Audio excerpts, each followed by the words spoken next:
Wow. Talk about an intersection, huh? Crowded.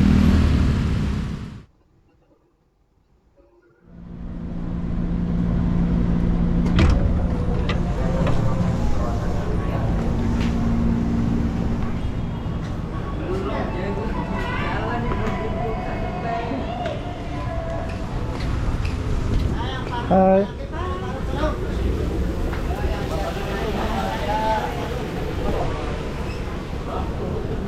Hi. Look at this. Let me back up so you can see where I am. Depok Baru. We're in Depok Baru. Sorry, mister.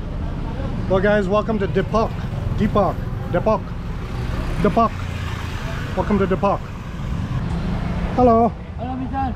Saya mau pergi ke Panus, Jambatan Panus. Oh, Jembatan Panus. Ya. Oke, oke. Bawa, Baim. Mana? Jembatan Panus. Traffic. Selalu traffic. Iya. Ada jauh, ha? Ah, oke. Ini? Ini yang baru. Ah, oke. Lama. Yang baru. Yang lama di sini. Okay, cool. Ya. Alright, sir. Thank you very much. High five. Ya, ini yang lama, oh yang baru. Ya. Oke. Ini. Jembatan Panus. Thank you very much. Ya. Terima kasih banyak. Ya, sama-sama. Yeah, it's old, built by the Dutch. Check it out.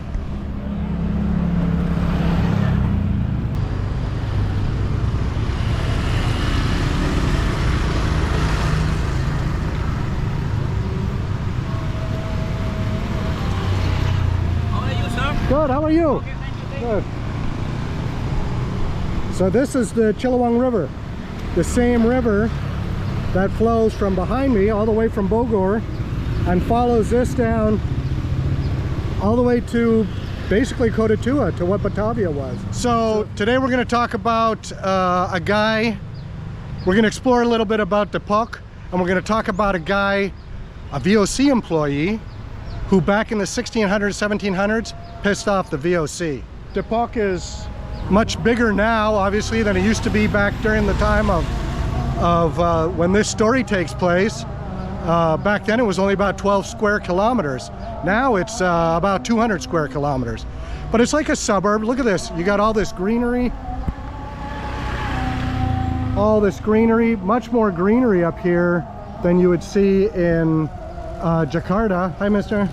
What is Depok? Depok is like a suburb. It's a suburb of Jakarta, although it's not really a suburb. It's actually a, its own city. Has a mayor and everything like that. But it's, it's like not too far south of Jakarta, so you could conceivably live here. I'm sure a lot of people do live here in Depok and commute up to Jakarta to work. It's a normal suburb, has shopping malls, parks, all that kind of stuff that normal Jakarta life has, normal Indonesia life has. But anyway, yeah, hey, check out this road before we go on.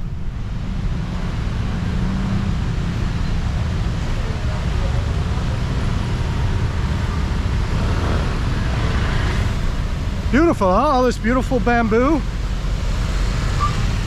You don't see stuff like this in Jakarta very much. And then look at this. You come out of the bamboo and you got this cool looking little hut over here. This very cool looking building. You'll see it when this car moves. Check that out. Just pretty, huh? Beautiful. You don't see that in Jakarta. All right, so who was this guy? Cornelis Chastelein. So Cornelis, well, actually, to talk about Cornelis, we got to talk about his dad a little bit first. It plays into the story. But so Cornelis's dad was a guy living down in Nantes, France, way down on the middle west part of France. And he was this wealthy Huguenot trader. There was a lot of Dutch there apparently. So at some point the French didn't want him there anymore. Hi guys. Yeah, the French didn't want him there anymore. One, they're Huguenots, so they're Protestant, and the French are primarily Catholic. Maybe that played into it. Two, they were wealthy, and all the Dutch there were wealthy. All the Dutch in Nantes were wealthy. So maybe there was a perception that the Dutch were taking all their money. Whatever the reason, they were run off. And Mr. Chastelein, Cornelis' dad, heads back to Holland and settles in Amsterdam. So yeah, he marries this girl. She's associated with the Dutch West Indies Company, not the Dutch East Indies Company. And he gets a job with the Dutch East Indies Company, and they have a kid. Obviously, Cornelis is the main character in this narrative. And Cornelis grows up, he's educated because they're rich, and eventually he's ready to enter the workforce, and he gets on a ship and heads out to the Dutch East Indies, sails to Batavia or Jakarta, and starts working. I really got to look where I'm going so I don't walk into an oncoming car. And they're moving kind of fast. Every once in a while I get a little space like this where I can get off the side, but then you got to watch out for like these holes so you don't fall in them, with these holes. So it's a little treacherous. But other than that, I mean, what do you think about Depok? Depok's pretty nice, huh? Lots of greenery here.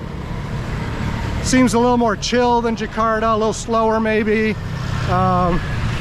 Check all that greenery out. You don't see that much greenery in Jakarta unless you're like in a park or something. So Cornelis is now working with the VOC. He's a VOC employee, and he's making a really good salary, and he's already rich. And he's in good company with the Governor General there at the time. Governor General's name was a guy named Camphouse. And so him and Camphouse have similar ideals. You know, they want to look at, oh, look at this. Look at that, the red earth. That's pretty. I'm gonna have to get on the road though. So I'm gonna have to be careful again. But yeah, he and Camphouse have similar ideals. They want to look at Batavia at the East Indies, at Indonesia basically, as more than just a trading post. So they form this circle, the circle of friends they call it. And this circle of friends includes him and Camphouse and some other folks, and they look at things like ethics, education of the locals, maybe like educating better farming techniques and stuff like that. And it's this whole, like, maybe trying to change what the VOC was at the time. You know, not just a money thing, but maybe an actual let's think about society thing. But time passes, and as you know, administrations change.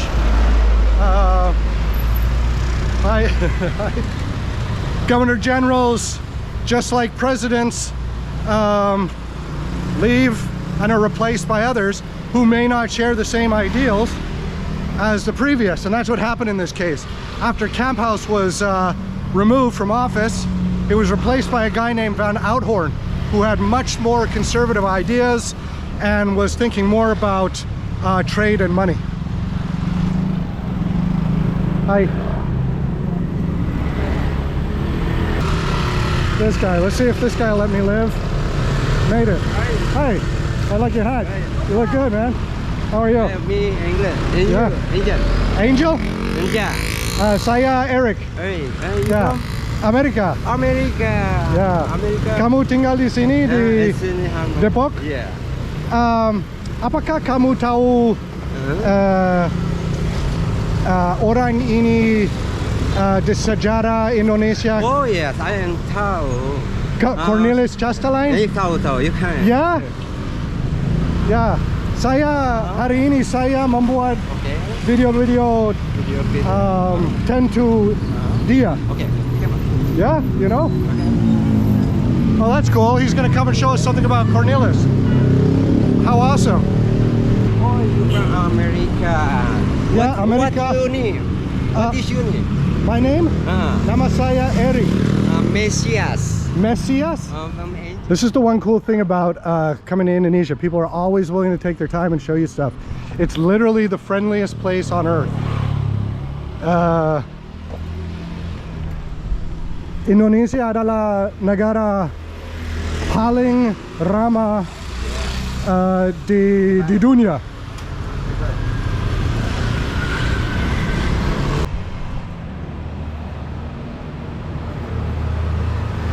Wow, it's pretty, huh?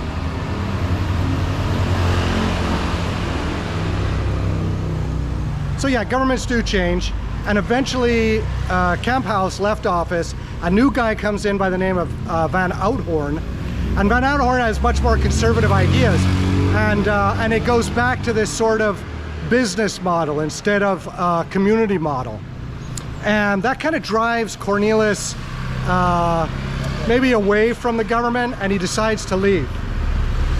So Cornelis leaves, and he kind of leaves working for the VOC, and he starts getting more into farming, and he buys all these farms. So he now has like little plantations all over the place. And one of these plantations, like he bought one in Veltevreden, which is where the capital, where the president's house is, the palace is today. But one of them was Depok. He bought basically the entire Depok. Like I said, it was much smaller back then. It was only 12 square kilometers back then. Now it's like 200 square kilometers. But he bought this place, and he started a plantation on it. So the name Depok is like an acronym. It comes from the Dutch for the first Protestant Christian organization, basically. However that spells out in Dutch into Depok. I wrote it down here. It comes out as Die Eerste Protestantische Organisatie van Christenen, which basically means the same thing, the first Protestant Christian organization. Depok. Hey, Messias, right? Messias. Nice, Okay. very nice to meet you, huh? Okay, see you, buddy. Thank you. Super nice guy, huh, Messias? I got so much sweat dripping down my face right now. I really should have put my hat back on. But yeah, so now Cornelis is this farmer. He's a farmer right here in this very, like right where we're walking right now. This is his plantation. All of this would basically be Cornelis's plantation.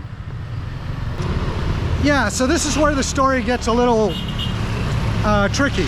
But so as I've mentioned, Cornelis had all these sort of different ideas from what the VOC was at the time. He had these ideas of ethics and you know, treating people fairly and education, all that kind of stuff. But at the same time, Cornelis still owns slaves. So, I mean, there's that. I don't know how to interpret that or how to present that in the story. Oh, look, here's another pretty church. Look at this.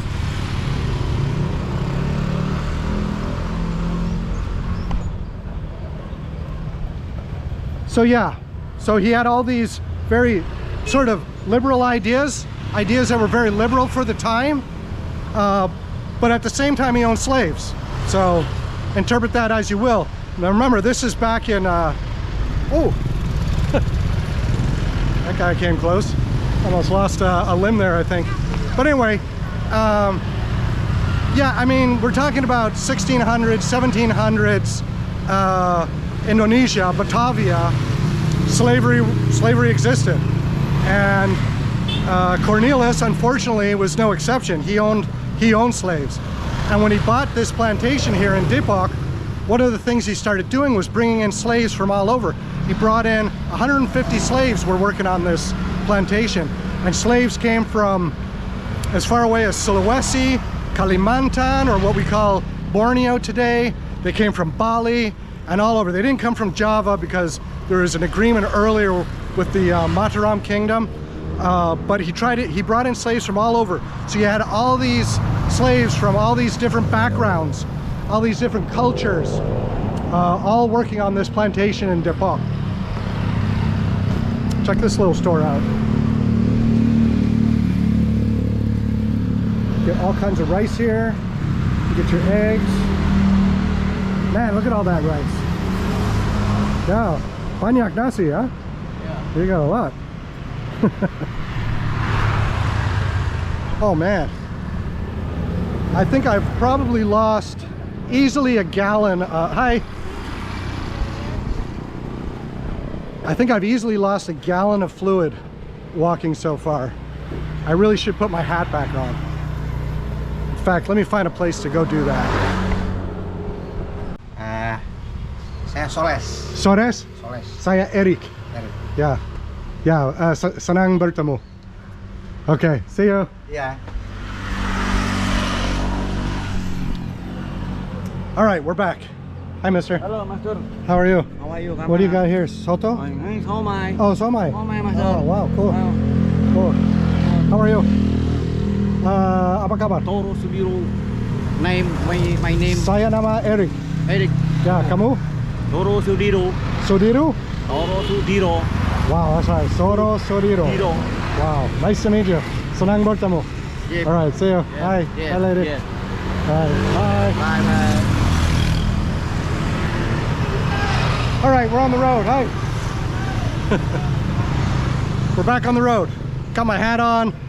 That should save me from a little bit of sunburn. Maybe keep a little bit more water inside of me. I'm going through a lot of water right now. Hey, good. How are you? Apa kabar? Fine. Yeah? Hi. What is this? Bar? Restaurant. Restaurant? Yeah. Hi. Eric. Indonesian. Doni. Arun. Aaron? Arun. Senang bertemu. Senang juga bertemu dengan Ya. Anda. Saya membuat video di Tentang apa? di Cornelis Chastelein. Monument di sana, no? Ya. Apa nama monument di bahasa Indonesia? Monument. Statue. Same, sama. Ya, sama. Monument. Statue is Monument. Ya, monument. Monument. Cool. All right. Restoran ini Good. good. Very good. It You looks have to nice. try It looks Yep. lihat sangat baik. Ya. Ya. Makanan Indonesia. Makanan Indonesia. Iya. Saya suka makanan Indonesia. Ya. Kopi khas Bajawa. Coffee house. Kopi khas. Saya perlu es kopi. Hey, saya suka tattoo kamu. Terima kasih. Wow. Bagus. Yeah. Murah-murah Yeah. ini. Di sini di Depok? Ya. Yeah. Oh, very cool. Yeah. Live. Keren. All right, Danny. Okay. Danny, Yeah. Arun. Arun, and Lexi. Lexi. Senang bertemu. Senang bertemu. Okay, bye. Bye. All right, I'm back again. Yeah, we're on our way to the last thing I want to show you. But yeah, what were we talking about? How he thought differently, how he had these more like liberal ideas. He had thoughts about ethics.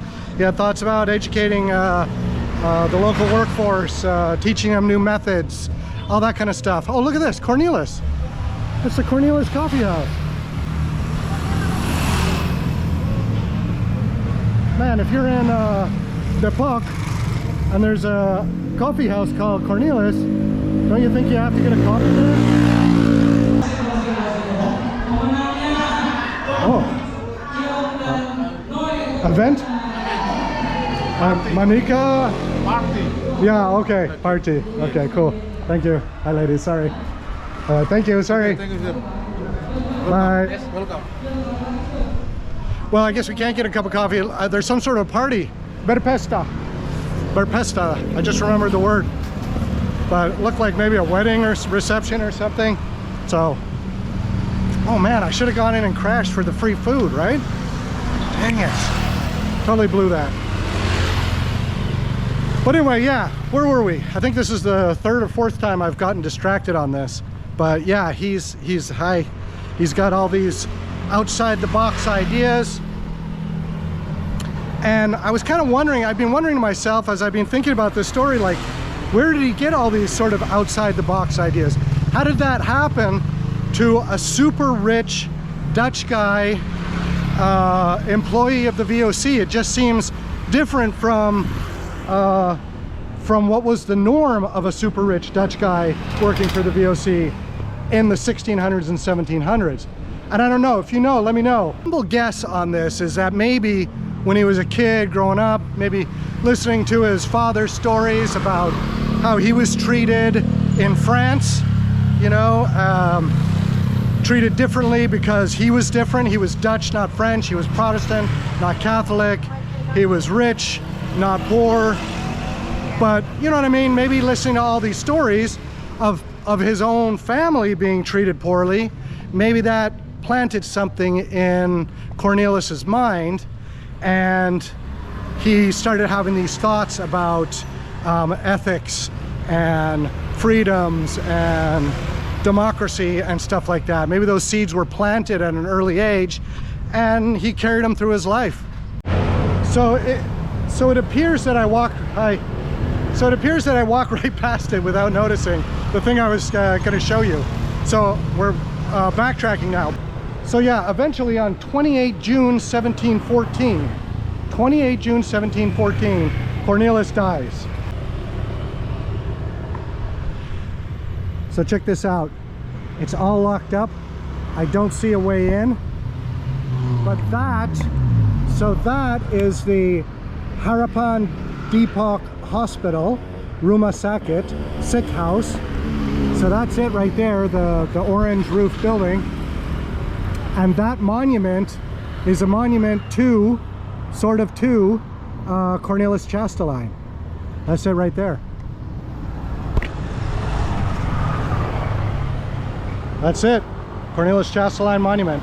Pretty cool, huh?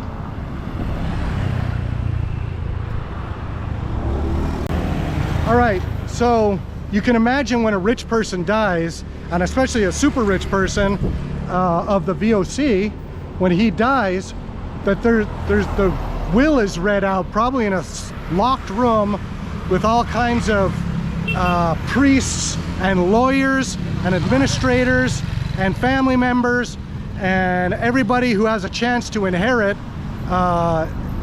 any of his possessions. And when they read out his will, they discovered that he had decided to leave all of his plantation of Depok to his slaves and to free his slaves as well. Hi, how are you? What is this? A little, oh, look at this, electronics. Oh, I can get a cell phone. I have a cell phone. Cool. Nice toko. Yes. Yeah. Saya Eric. Bajar. Bajar? Yes. Senang bertemu, Ajar. Hey, huh? YouTube, ya. Saya punya channel kecil. Namanya apa? Let's Just Wander. Saya membuat video sejarah Indonesia. Ya. Makan gitu ya? Hah? Makan. Makan? Eat, ya. Ya, no, tidak. No, hanya sejarah. Oh, sejarah. Ya. Kayak bule petualang gitu. Bule Petualang. Tidak mengerti. Bule petualang apa ya? Petualang. What was your name again? Sorry. Nama kamu? Bajar. Baca? Bajar. Bayar. Yeah. Nice to meet you, Bayar. Yeah, nice to meet you. All right, see you. Sorry. Bye. All right. So yeah, like I was saying, when a rich person dies, there's probably all these people inside, you know, lawyers, priests, family members, anyone that can inherit, anyone that stands to inherit his wealth is probably locked and sealed in this room. They read out his will, and they find out that his decision was to free all of his slaves and to give all of his slaves Depok, this city, all of this. That was his will. Now you can imagine this would have pissed off the VOC. I mean, many people would have wanted to lay claim to all this, but they couldn't. He was way too established, way too wealthy, And having worked for the VOC, he knew all the loopholes.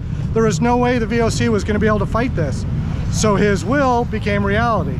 And all those slaves, 150 slaves, went from being slaves to being landowners. The story goes on from there. It's actually a really big, complicated story. Goes on much further, but I think that's all we have time for in this episode. There's so much story involved here. We could make several episodes on what happened to the sort of descendants, if you will, of Cornelis Chastelein. But, oh, look at this. This is what I'm walking on. This is why I'm walking so carefully. And look at this. Wow. Talk about an intersection, huh? Crowded. Maybe I'll do it this way so you can see all the traffic behind me. But anyway, that just about wraps it up. That wraps up the story of Cornelis Chastelein, the man who pissed off the VOC, basically. I'll see you in the next episode. Thanks for listening to this one.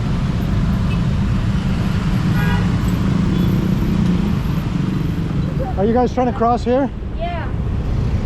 Tidak mungkin. Why? Banyak mobil, no?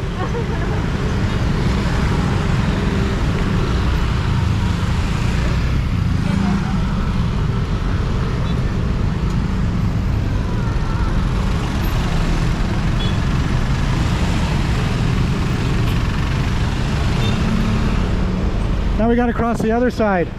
We're going to see if this is possible. We're going to have to act. I'm going to have to be chivalrous and act as a human shield. Oh, thank you. Thank you. Thank you, mister. Bye, ladies. Bye. Made it. Thank you, huh?